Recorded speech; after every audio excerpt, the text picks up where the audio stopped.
안녕하세요. 쇼턴입니다. 행정사 2차 사무관리론 출제 예상 테마, 출제 유력한 테마 위주로 살펴보도록 하겠습니다. 지금 그 사회적 거리두기 시작된 지가 일주일이 다 돼서 좀 해제될 줄 알았는데 7일, 그러니까 일주일 더 연장한다 그러더라고요. 제가 개인적으로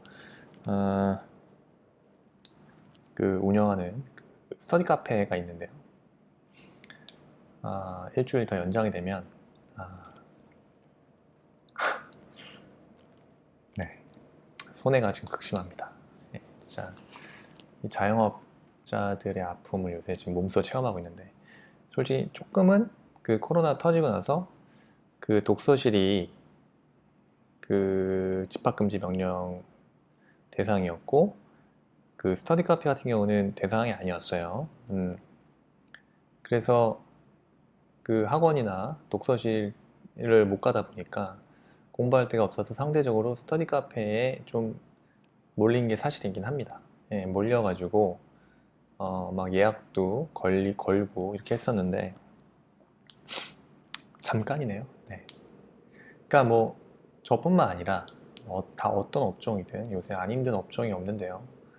비대면에서 뭐 수익이 나지 않는 이상 어떤 업종이든 너무 힘든 상황입니다. 명동을 한번 이제 쓱 한번 둘러본 일이 있었는데 거기도 지금도 아마 장난 아니겠죠? 예. 코로나 터진 이후로 거의 80% 정도 문 다 닫고 다 임대에 걸려 있습니다, 지금.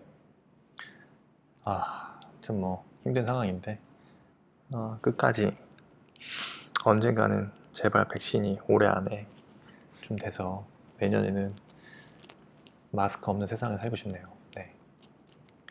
어쨌든 1번 보겠습니다. 행정업무 효율적 운영의 개념이고요. 관리활동 내용에 대해서 약술하시고, 일단 행정업무 효율적 운영의 개념은 일단 기본적으로 왜 효율적으로 운영을 해야 되는지, 그 목적이 뭐죠? 당연히 조직의 목적의 달성에 필요한 업무의 과정이 효율적으로 이루어질 수 있도록 행하는 제반 활동을 행정 업무 효율적 운영이라고 하죠. 즉, 조직의 최종 목적을 달성하기 위하여 업무 전반을 효율적으로 개선하고 비용을 최소화하기 위한 각종 관리 활동이라고 할 수 있겠다. 즉, 조직의 최종 목적을 달성하기 위하여 업무 전반을 효율적으로 개선하고 비용을 최소화하기 위한 각종 관리 활동이라 할 수 있겠습니다. 행정 업무의 효율적 운영을 위한 관리 활동. 일단 업무의 간소화죠. 업무의 간소화. 그래서 간소화라는 말 자체가 불필요한 업무는 없애죠. 또 최소한의 노력으로 최대한의 업무 성과를 낼 수 있도록 해야 되고요. 작업 과정의 속도를 높일 수 있도록 보고 결제 단계를 축소해야겠죠. 그리고 전자 결제는 활성화해야 되고, 불필요한 보고서의 생산 지양 등을 추가합니다. 그리고 업무의 표준화.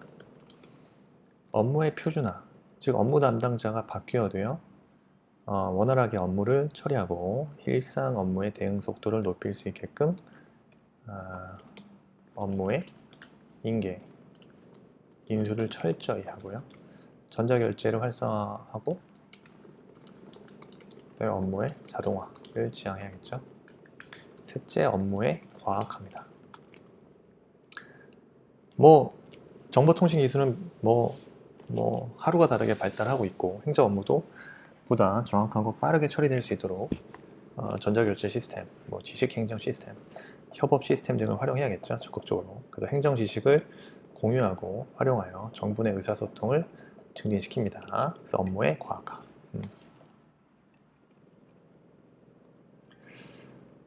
예. 고요. 그 다음에 정책 실명제에 대해서 서술하는 거죠. 정책 실명제. 그래서 정책 실명제는 일단 그 개념부터 볼게요. 개념. 정책의 투명성과 책임성 높이는 거죠. 정책의 투명성과 책임성을 높이기 위하여 행정기관에서 소관 업무와 관련하여 그 수립 시행하는 주요 정책의 결정 및 집행 과정에 참여하는 관련자의 실명과 의견을 기록 관리하는 제도. 어쨌든 정책의 투명성과 책임성을 높이기 위해서 소관 업무와 관련 하여 수립 시행하는 주요 정책의 결정 및 집행 과정에 참여하는 관련자의 실명과 의견을 기록 관리하는 거죠. 그래서 정책의 실명 관리. 그래서 주요 정책의 결정과 집행. 그래서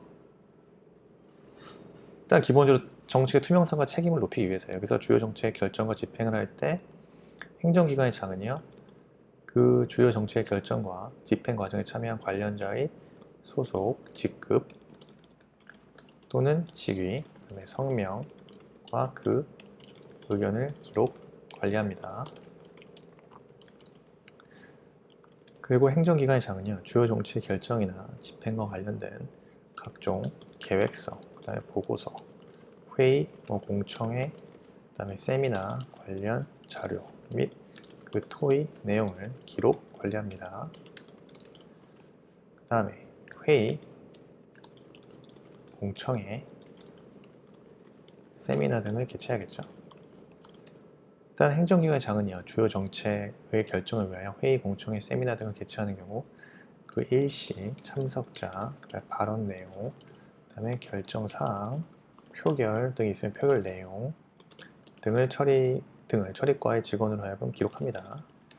그 다음에 보도자료 제공이죠. 행정기관이 언론기관에 보도자료 제공하는 경우 그 보도자료에 담당 부서, 담당자, 연락처 등을 적어야 하고요.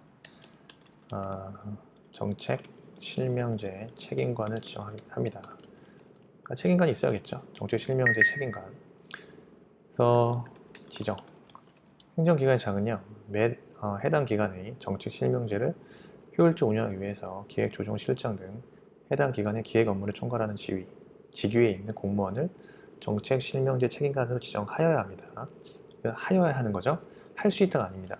그래서 다시 기획, 조정, 실장 등 해당 기관의 기획 업무를 총괄하는 직위에 있는 공무원 정책 실명제 책임관으로 지정합니다. 그래서 정책 실명제 책임관의 임무는요, 기획 업무 총괄이기 때문에 일단 해당 기관의 정책 실명제 활성화 계획을 해야겠죠. 계획을 수립하고요. 이를 시행하는 임무가 있겠죠. 대표적으로. 그 다음에 해당 기관의 정책 실명제 대상 사업 선정, 그죠? 정책 실명제 대상 사업 선정 및 추진 실적 공개합니다. 그리고 자체 평가 및 교육을 하겠죠. 다음에 그 밖에 해당 기관의 정책 실명제 운영을 위해 필요한 업무 등이 있고요. 정책 실명제 중점 관리 대상 사업이 있습니다. 대상 사업 선정 있습니다. 그래서 첫째 대상 사업입니다. 자, 첫째 대상 사업 주요 국정 현안에 관한 사항입니다. 일단 주요 국정 현안에 관한 사항이어야 되고, 그 다음에 대규모 예산이 투입되는 사업, 그 다음에 일정 규모 이상의 연구 용역, 그 다음에 법령 또는 자치법규의 개정 및 폐지, 그 다음에 그 밖에 중점 관리가 필요한 사업 등입니다. 그래서 선정 절차는요, 행정기관의 장은 정책실명제 중점관리 대상사업 선정을 위하여 자체 세부 기준을 마련합니다. 심의위원회를 구성하여 여기서 심의를 거친 후 대상 사업을 선정합니다. 공개해야겠죠. 그래서 행정기관의 장은 정책실명제 중점관리 대상 사업 추진 실적을요, 그 해당 추진 실적 등을 해당 기관의 인터넷 홈페이지 등을 통해 공개합니다. 통해 공개하고요. 다만 공공기관의 정보 공개에 관한 법률 구조에 따른 비공개 대상 정보에 해당하는 경우 그러하지 않고요. 자, 평가. 행정안전부 장관은요, 정책실명제 활성화를 위해서 필요한 경우 행정기관의 정책실명제 추진 실적을 평가할 수 있습니다. 정책실명제 활성화를 위해서 필요한 경우 정책실명제 행정안전부 장관은 각 행정기관의 정책실명제 추진 실적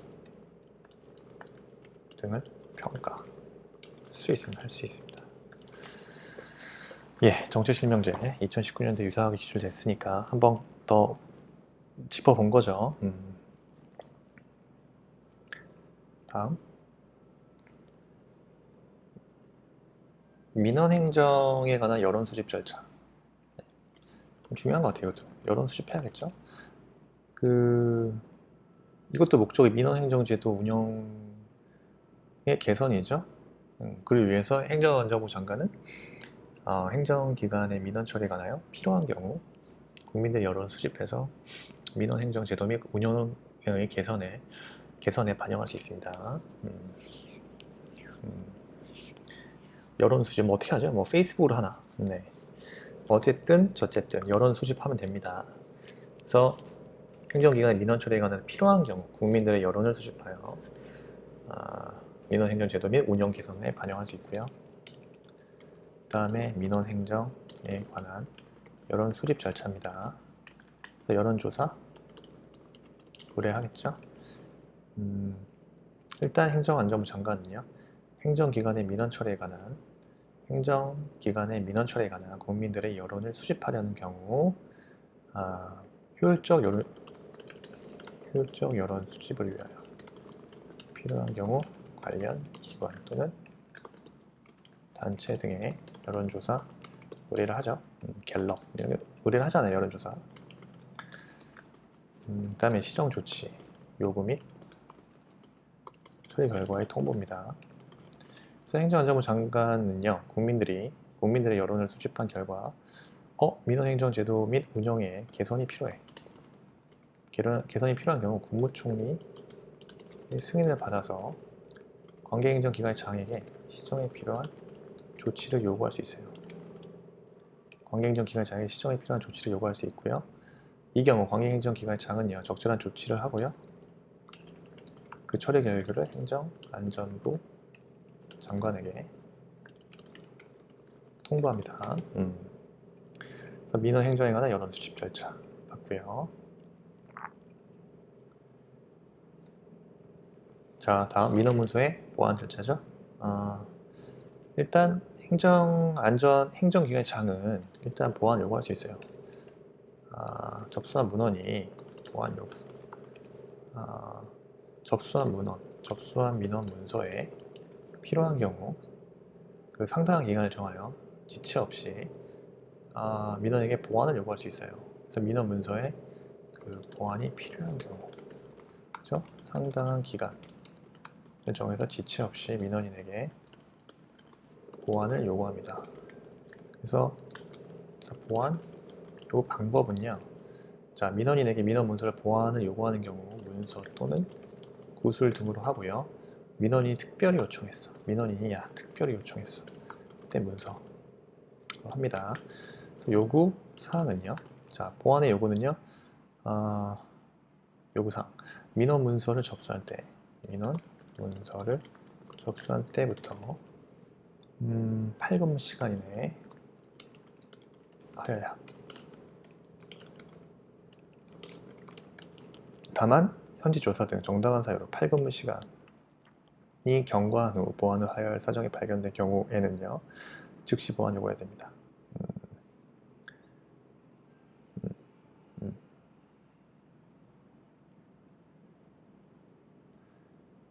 그래서 현지 조사 등 정당한 사유로 8근무 시간이 경과한 후 보안을 하여야 할 사항이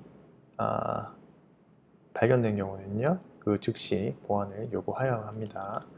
그 다음에 보완기간 연장 요청이죠. 보완기간 연장 요청. 그래서 보완 요구를 받은 민원인이 보완 요구를 받은 기간 내에 보완을 할 수 없음을 이유로 보완에 필요한 기간을 분명하게 밝혀 기간 연장을 요청하는 경우에는요, 이를 고려하여 다시 보완 기간을 정합니다. 이 경우 민원인의 기간 연장 요청은 기간 연장의 요청은 2회 하나고요. 재보완 요구입니다. 재보완 요구. 행정기관의 장은요, 민원인이 그 보완 기간 내에 민원 문서를 보완하지 아니한 때에는요, 10일 이내에 기간을 정해서 다시 보완할 수 있습니다. 즉, 민원이 보완 기간 내에 민원 문서를 보완하지 아니했어. 10일 이내에 기간을 정해 다시 보완 요구할 수 있습니다. 4번 보완 요구 기간 계산 방법입니다. 그래서 민원 문서 보완에 필요한 기간의 계산 방법은 민법 제 기간 계산 있죠? 156조부터 159조의 규정을 준용합니다. 그래서 네, 민법의 규정을 한다. 민법 규정을 적용하고요.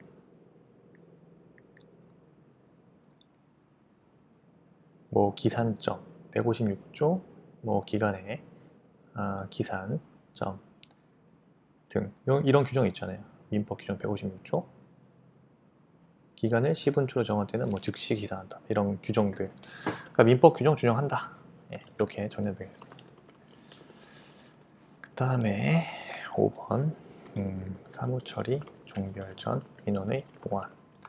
자, 민원인은 해당 민원의 처리가 종결되기 전에는요, 그 신청의 내용을 보완하거나 변경 또는 취하할 수 있죠. 다만 다른 법률에 특별한 규정이 있거나 민원의 성질상 보완, 변경 또는 취하할 수 없다면 그러하지 아니한다. 아니한다. 일단 사무처리 종결 전까지는요, 민원의 보완, 변경 또는 취하 가능합니다. 이렇게 됐죠? 민원문서 보완 절차 됐고요. 1회에는 검토 및 협조에 대해서 기술하죠. 기한문에 대해서 검토 협조. 일단 검토 협조의 개념입니다. 검토는 뭐 하는 거죠? 보조기관 및 보좌기관이 그 소속 공무원이 기한한 내용을 분석하고 점검해서 동의 여부를 결정하는 것으로 직제상 수직적 합의를 구하는 거죠. 검토란 것이죠. 협조는요, 기한 내용과 관련이 있는 다른 부서나 기관이 합의를 얻는 것. 다른 부서나 기관의 합의입니다. 그래서 검토는 이제 수직적 합의를 구하는 거고, 협조라는 것은 검토와 달리 그 수평적 합의를 의미합니다.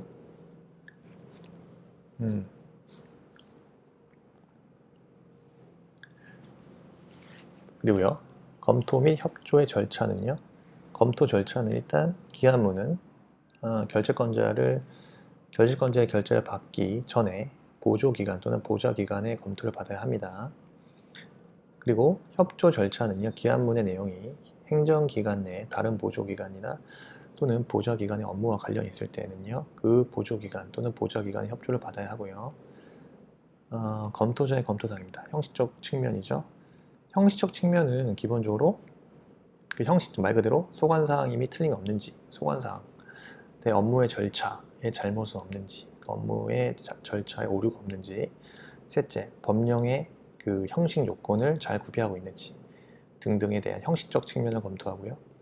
내용적 측면은요, 일단 법률적, 행정적, 경제적 검토가 있습니다. 그래서 법률적 검토라는 게 그 허가, 인가, 승인 등의 경우에는 그 법정 요건을 충족하는지, 그리고 의결기관의 의결사항은 아닌지, 그다음에 의결을 잘 거쳤는지, 그다음에 법정 경유기간을 거쳤는지 등이고요. 행정적 검토는 그 공공복지와의 관계, 재량의 범위, 여론에 대한 영향 등을 검토합니다. 그리고 경제적 검토는요, 예산상 조치가 필요한지, 예산상 조치가 필요한 것은 아닌지, 그 다음에 과다한 경비 투입이 요하는 사항인지, 그 다음에 경비를 보다 절약할 수 있는 다른 대안 방안은 없는지 등을 검토합니다. 1회에 관련된 사항이 기출됐었다. 그 다음에 민원문서의 반려와 종결 절차. 민원문서의 반려. 일단 민원인이 그 보완기간 내에 민원문서를 보완하지 아니했어. 아니할 때에는 그 이유를 명시하여 접수된 민원문서를 되돌려 보낼 수 있어요. 반려, 되돌려 보내는 거죠. 기간 내 보완 요구에 불응했어, 민원인이. 그리고 민원을 취하. 민원인이 민원을 취하하여 민원문서에 반환을 요청한 경우에는요. 다른 법령에 특별히 규정이 있는 경우를 제외하고는 이를 민원인에게 돌려줘야 합니다. 그래서 민원인 종결처입니다. 자, 소재 불명으로 인한 보완 요구 2회 반송. 뭔 말이냐? 민원실 등의 장은 소재가 분명하지 아니하여 그저 보완의 요구가 2회 이상 반송된 때에는요, 민원을 취하한 것으로 보아 종결 처리할 수 있어요. 주소 등이 잘못 적시된 거겠죠? 그 소재지가 분명하지 아니했어. 그러면 2회에 걸쳐 반송됐다? 그 민원을 취하한 것으로 보아 종결 처리할 수 있다. 그리고요, 처리된 민원 결과 일정 기간 불수령한 경우, 즉 민원인 또는 그 위임을 받은 자가 민원의 신청에 따라 접수, 그 처리된 증명서, 그 밖에 이와 유사한 문서를 정당한 사유 없이 15일이 경과할 때까지 수령하지 아니한 경우 종결 처리할 수 있습니다. 물론 여기에서의 문서는 전자문서는 포함되지 않겠죠. 네. 뭐 불수령 이런 문제가 아닐 테니까. 근데 이 부분도 조금 생각해 볼 필요가 있어요. 전자문서도 스팸 처리될 수 있으니까 그거에 대한 조금 고려가 좀 필요할 수 있지 않나. 어쨌든 전자문서는 제외됩니다. 그리고요, 상사비송 외국회사 영업소 폐쇄 명령이죠. 이건 봤습니다. 비송사건이죠. 비송사건. 네. 기본적으로 사건관계의 발생 변경, 소멸에 관해서 법원이 후견인 쪽 입장에서 관여하는 사건. 그죠? 지금 이게 왜 상사비송에서 외국회사 폐쇄 명령이 왜 필요하냐? 일단 외국회사라는 것은 우리 상법이 아닌 미국이면 미국법, 그죠? 미국 커머셜 러 이런 걸로, corporate law, 비즈니스 러 이런 걸로 설립되겠죠. 우리나라 상법으로 외국회사 설립하진 않을 거 아니에요. 그래서 우리 상법에 해산 명령을 해서 법인격을 박탈시킬 수는 없습니다. 따라서 외국회사에 대해서는 그 회사의 해산 명령에 가름하여 영업소, 그 외국회사 영업소 폐쇄 명령을 두고 있는 거죠. 그 절차는요, 일단 그 관할은 외국회사 영업소 소재지 지방법원이 관할하고요. 신청인은요, 이해관계인 또는 검사의 신청으로 합니다. 법원이 직권으로 할 수 없어요. 지금 이 상사비송 같은 경우는 법원으로 직권을 할 수 없습니다. 그리고 신청 방식입니다. 그래서 비송사건 절차 일반 원칙에 따르면 되고요. 그죠? 서면이나 구두로 할 수 있겠죠. 그 심리 및 재판입니다. 공고. 법원은 신청이 있을 때까지 지체 없이 그 뜻을 관보에 공고해야 하고요. 영업소의 재산 보존 처분입니다. 청구가 있을 때에는요, 법원은 폐쇄를 명하기 전일치라도 이해관계인이나 검사의 청구에 의해서 직권으로 관리인의 선임, 기타 영업소 재산의 보존에 필요한 처분할 수 있고요. 담보 제공입니다. 영업소는 이해관계인이 폐쇄 명령을 청구하는 경우 법원에 대하여 이해관계인에게 상당한 담보를 제공할 것을 청구할 수 있습니다. 있고 법원은 영업소의 청구에 의해서 상당한 담보를 제공할 것을 명할 수 있고요. 이때 영업소가 담보 제공 청구를 하기 위해 이해관계인의 청구가 악의임을 소명하여야겠죠.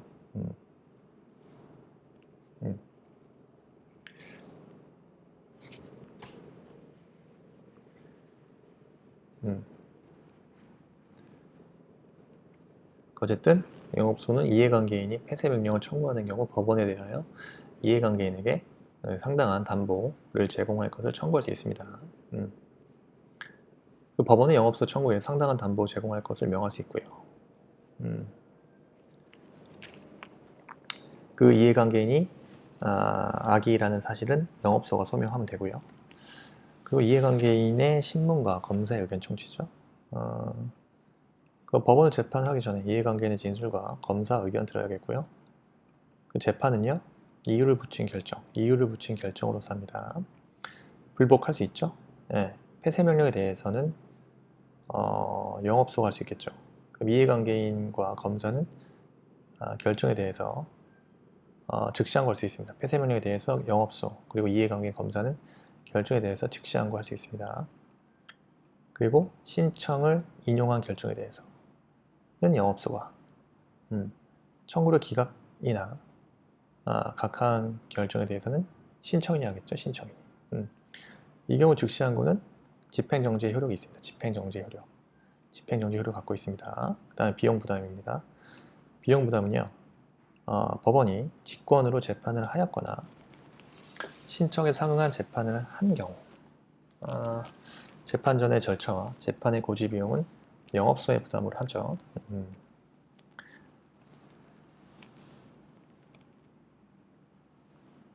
그리고 법원이 명한 처분에 필요한 비용도 영업소가 부담합니다. 그래서 법원이 항고인의 신청에 상응한 재판을 한 경우, 항고 절차의 비용과 항고인이 부담이 된 전신 비용은 영업소가 역시 부담합니다. 그리고 등기인데요. 영업소의 폐쇄 명령을 명한 재판이 확정되면요, 법원은 외국회사 영업소 소재지의 등기소에 등기를 촉탁하여야 합니다. 자, 1세트는 여기까지 보고요. 네, 사무관리론도 중요한 쟁점들 계속 반복해야겠죠. 반복만이 살 길입니다, 여러분. 더 많은 기출문제, 더 많은 예제, 쇼터디. 많은 문제를 푸는 게 아니라 이제 문제를 어떻게 소화해내느냐. 그러면 소화해내는 데 관건인데 가장 좋은 방법은 그냥 써봐야겠죠. 내 펜으로 쓰느냐 타자로 치느냐의 차이가 있을 뿐인데 뭐 장단점이 있겠죠. 근데 여러분들 아시겠지만 하루 이틀 펜으로 8시간씩 써보시면은 손이 못 베깁니다. 아직 그 단계는 아니다. 아직 22일이 남았다. 22일 동안 손목이 아작날 수는 없으니 지금은 타자로 연습하시고 한 2, 3일 전부터는 슬슬 손에 감을 익히셔야겠죠.